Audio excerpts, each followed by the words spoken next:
Hey, what is happening, guys? It's Frankcastle here from MUCollectorClub.com. Coming to bring you a Marvel Select figure review. Got the Ghost Rider here.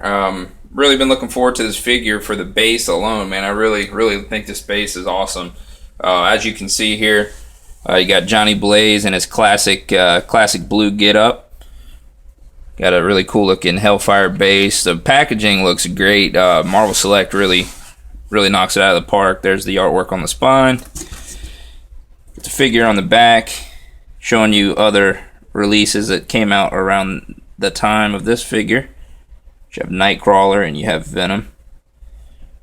Cool shot of the inspiring artwork.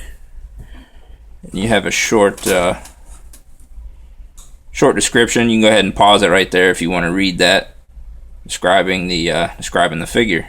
You also have a picture of the figure on the back out of package. All right, let's crack this. All right, here we have Johnny out of the package, and I am really impressed with this figure, I gotta say. I had some worries about it. You know, Marvel Select, a lot of times they kind of cut back on their articulation, and you know, somebody like Johnny who's more, and actually this really kind of looks like Danny Ketch. He's more of a bulkier Ghost Rider here, but I think they did a really good job with this figure. As you can see, he fits in the base really well. There's actually some details to where the hand of the base actually wraps around the foot as if it's pulling him into hell.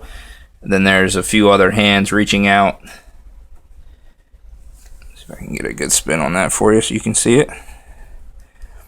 A fire coming out of the side there.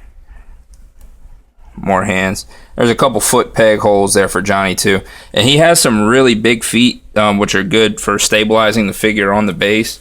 Mine has, the ankles are a little wobbly, as you can see, but with how they designed this hand grabbing his foot, it really holds him into place really well. So let's go into the design of the figure a little bit more. Let me pull him off. You see that foot's really in there.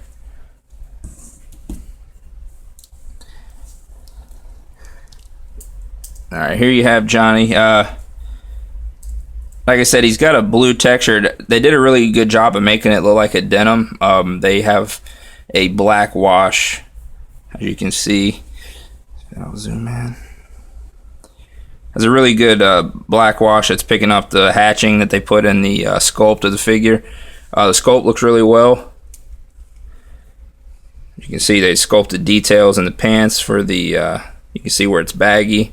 Sculpted details down around the boots, and then the boots actually look like a different material thanks to the sculpting. Looks like a thicker leather. Gave him some gloves. Sculpted some little details on the belt there, a little belt buckle. Move this base so it's not focusing on it. Flames came out really well. And they actually sculpted the flames coming up from around the base of the neck there, which I think a lot of times Hasbro doesn't do on their Ghost Riders or Toy Biz in the past. They really don't sculpt many flames coming out of the collar, so it just kind of looks like a orange neck. So hats off to Diamond on that. They did a really good job.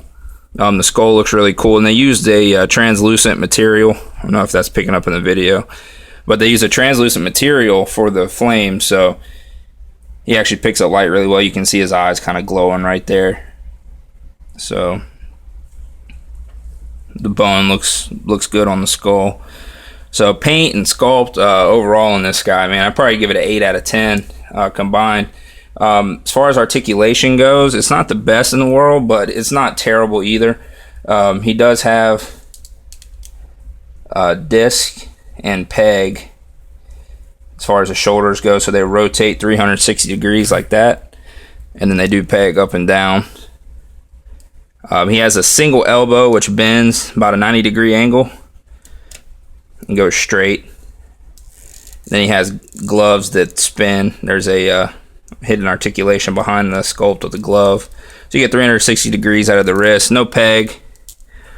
On this side the arms are identical, 90-degree angle on the elbow, and this side, rather than an open hand, you have a fist, but also with the articulation. The head's on a rather large ball peg, so you get a lot of good side-to-side movement, up and down. And as you go 360 degrees, he doesn't go 360 degrees. I think it's just because of the sculpt of the flames and everything, but he looks left and right about that much.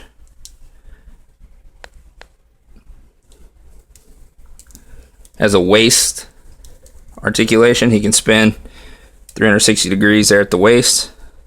No ab crunch or diaphragm. That would have helped the figure tremendously. The legs, the hips rather. This is one of the problems with this figure. They do kick far pretty forward. They go down that much, but there is no lateral movement. They just kind of like DC Direct or something. You know, they just move forward, move back. So if he had lateral movement there, that would help out a lot. Or at least an upper thigh cut here. There's no thigh swivel, no bicep swivel. They do have single knees, a little less than a 90-degree angle on that. He does have feet that move forward that much, back that much, and no left to right articulation on the feet, and no articulation on the boot cut either. So waist down, I mean, this guy kind of lacks. How many times have you heard that in your life? You can get him to stand pretty easily. And he's not, you know, a lot of times with Marvel Select, you got to kind of worry about them being oversized to scale with 6-inch figures. He actually fits in pretty well considering. Let me get the Marvel Legends version here to compare. All right, here we have him next to the Danny Ketch version of the Marvel Legends Ghost Rider. Now mine's kind of wonky in the legs. I didn't even notice, but he's been on display on his bike for the last 3 or 4 years. So his legs have kind of gotten weak, is why he's standing kind of awkwardly there. But as you can see, I mean, they're really similar in size. The Marvel Select is a tad taller, but I mean, if he's, you know, if this is the only chance you have of getting a Ghost Rider, you know, with a classic look, because I know some of the older Ghost Riders are a little pricey. See if I can get them to stand back to back. So it's really not that much of a difference. I mean, the skull does look a lot better, in my opinion, on the Legends version. Looks like more of a bone material than this one does. This one's kind of like a grayish paint. But, I mean, you're not really losing that much, you know, as far as quality goes. And this feels like a lot more of a solid figure. As you can see, I mean, this guy's legs are, you know, like jelly right now. Like I said, he has been, you know, on display on his bike for the last couple years. So, and that's one thing about this figure I kind of wish they would have done, is given him a motorcycle. I mean, you know, as far as bases go with Select, I mean, their bases are awesome. I mean, I really do like the Hell base that we did get with this guy, but it would have been cool to see him with a really nice motorcycle. Let me grab the other motorcycle and show you. This guy is capable of riding, you know, the motorcycles. So it, you know, if you find one, and actually you can find some motorcycles at like your Dollar Generals and things like that and paint them. I'll show you a couple comparison shots of some bikes like that, so give you guys some ideas. Okay, here he is standing in front of one of the Dollar General motorcycles. I think this guy was $4. They have a couple different versions. This one's more of a gray, but it's, you know, you can actually get away with that color if you want. You could do the hot glue trick to add some flames if you needed. I painted up this bike. The seat's messing off of it right now, but this is basically a similar design. This is also from Dollar General. See if I can get it to focus in for you here. Let me move this.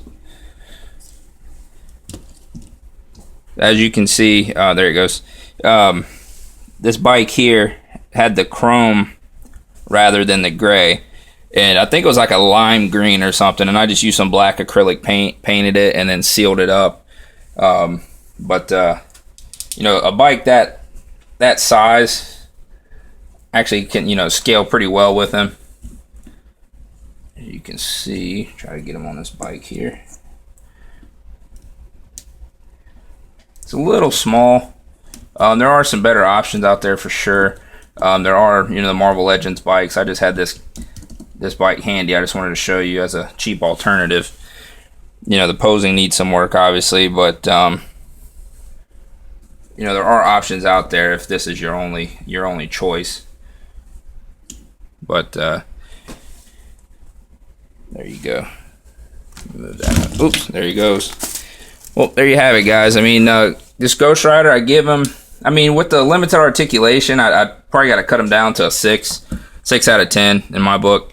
But as far as everything else with this guy, man, he's really a great sculpt, great quality, great paint, really heavy duty, solid figure. Like I said, this base is really, really nice. They did an excellent job with paint, and they carried over that translucent plastic in here as well, especially with the flames that are sticking out of the side and whatnot. But anyways, leave comments, guys. Like, subscribe, and stay tuned for more figure reviews. And a big thanks to Zach Oat from Diamond Select for providing this figure for the figure review. And we'll catch you later.